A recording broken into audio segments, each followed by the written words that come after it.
Pwede to kay Beza.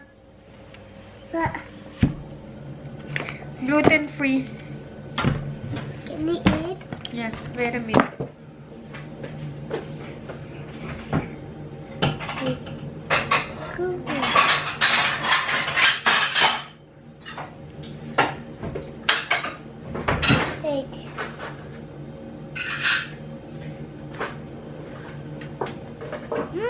It tastes good.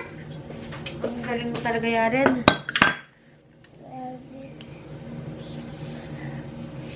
Na, ang tigas.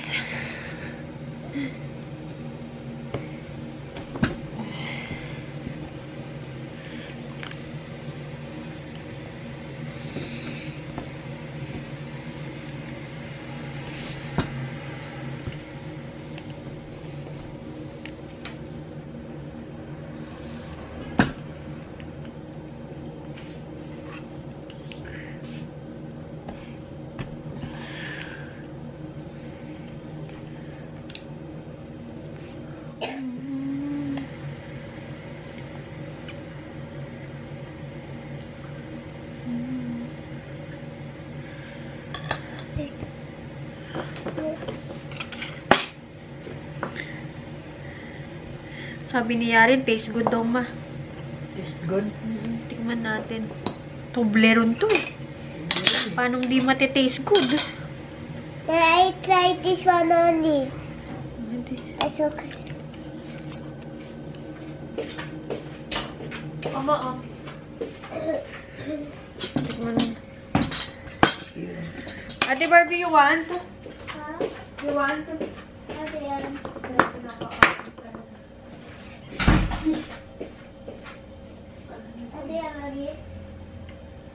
Minuhan, para siyang ice cream cake kan. Oh, Toblerone cake, anak. Can I see? Yun nakita natin sa ano. Pwede pala to kay ano anak, kay Beza. Walang flour. Kaya no. Tikman natin, Halika guys. na, Paano Barbie. kaya ito naging pwede kay Beza? Ano Walang kaya? halo siyang flour, han. Oh? Mm. Ay, nag-anuhan. And it? Sabi na sa ice cream. Sarap. Girl, girl. Sana yung ice cream, Bobby. Mayroong ice cream. Hindi na kabiyan. Ang sarap, girl. Ice cream cake, masarap. Ang sarap yung Toblerone talaga siya, guys. Natutunaw ni siya pag... Literal na Toblerone talaga siya. You can show for me. Something Yeah.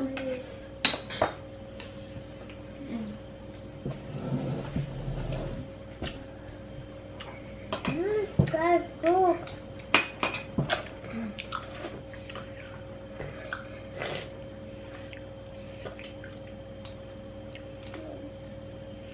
Ang tigas nga lang niya.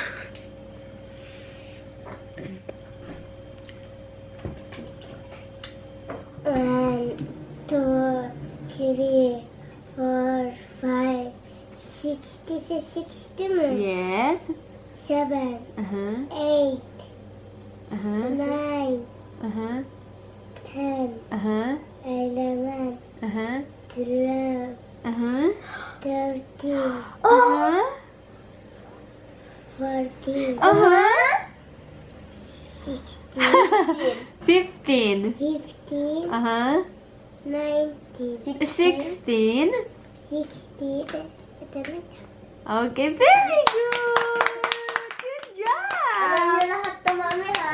Good job. Okay, you can watch whatever you want. Dito sa 14. Yeah, good job. Oh, can you give me a high five? Wow. You can open this, Arka, please. Can open Bye-bye. Love you. Thank you. this. Tamam. Guys, nagbi-video kami ni Ate Barbie. Nagpi-film kami. I want to watch it on the TV, tamam. This one can But can you please post it first? Tapos, sabi ko kay Yaren kanina, Yaren, instead of watching anything or Nasya or ano pa yung panoorin mo, watch learning how to count. Although marunong naman si Yari mag-count ng 1 to 10, nilalearn ko na pa siya slowly ng 1 to 20. Guys, baka mag-comment dyan si Yari ilang taon na bakit hindi pa rin siya marunong mag-count.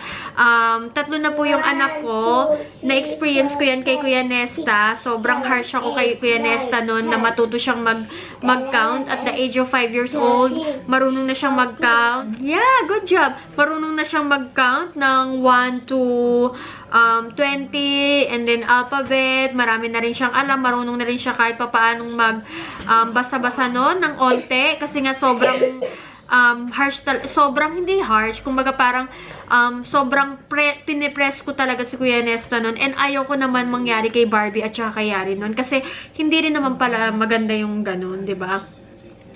At saka na-realize ko kasi, kung matuto man yan si Yari ng mga ganyan, sa buhay, hindi mo naman yung ma-adapt yung mga ganyan-ganyan. So, alam mo yun, kumbaga parang sa akin is, ang tinuturo ko sa kanila is yung life experience. Kaya hindi ko talaga siya pinipress na, kailangan matuto ka ng ganito, kailangan ba't di mo pa alam yung number na ganyan.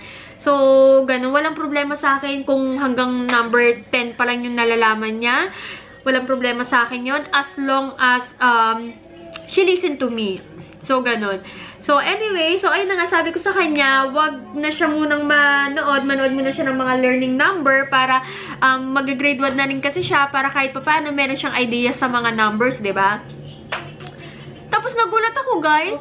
Sinulat niya, tingnan nyo yun na mga numbers.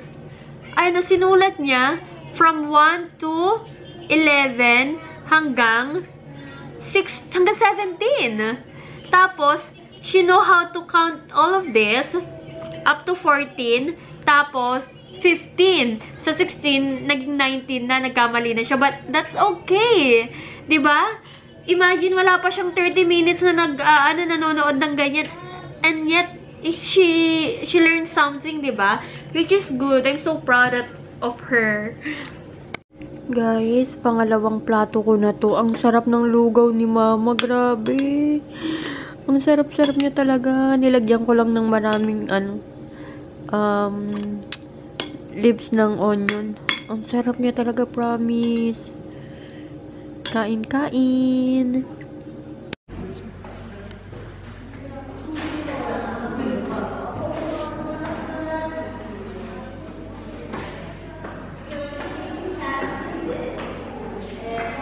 Aperin, thank you. Thank you. Kanina pa kami nakapila dito, tapos hindi lumalabas yung name ni Nesta. Kasi hindi ako naglagay. Kaya si Barbie inutusan ko, nandun na yung name niya. Tuloy, panghuli kami, imbis kanina na kami Ko pala na mention sa inyo, pero si Kuya Nesta nakagat po siya ng aso. Ayun yung time na sinurprise ko nung anniversary namin. I think anniversary ba namin, no? Hindi. Noong 24, isusurprise ko si Gunnar lang para sa pagsalubong ng anniversary namin. Pasensya na kayo ha, barado po yung ilong ko, kaya ganito ako makapagsalita. And, anyway, nung nakagat siya ng aso, guys, is wala kami dito. Nasa Charcy kami, kasama ko si Baba, si Alara, pati si Beza, pati si Barbie. Sinurprise ko kasi si Alara kasi nga mag-birthday siya. Tapos, nagbantay kay Nesta is yung asawa na kuya ni Gunnar. Pumunta sila dun sa may football court kasama si Alpere, pati si Jose, yung mga lalaki. Tapos si Abla, pati si Yaren, nandito sa bahay kasi may sakit si Yaren noong time na yun.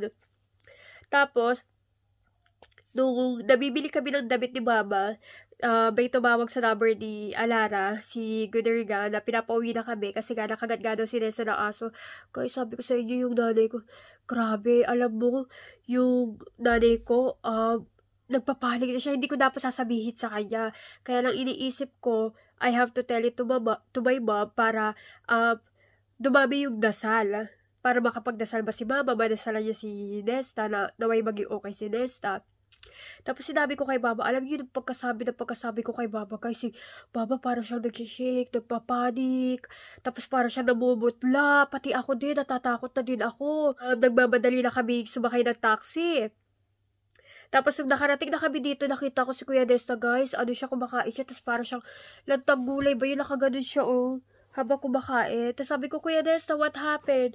Kinagat si Kuya Desta dito sa Kabaytek. Dito sa ganito, sa pinagsusuotan ng relo, doon siya kinagat. Tapos, nung tinanong ko si Alperen, kasi si Alperen lang yung kasama niya, ang nangyari pala, yung nagbabantay sa kanila, yung asawa na Kuya ni Guder, pati yung anak doon, umalis sila kasi nga may mga aso.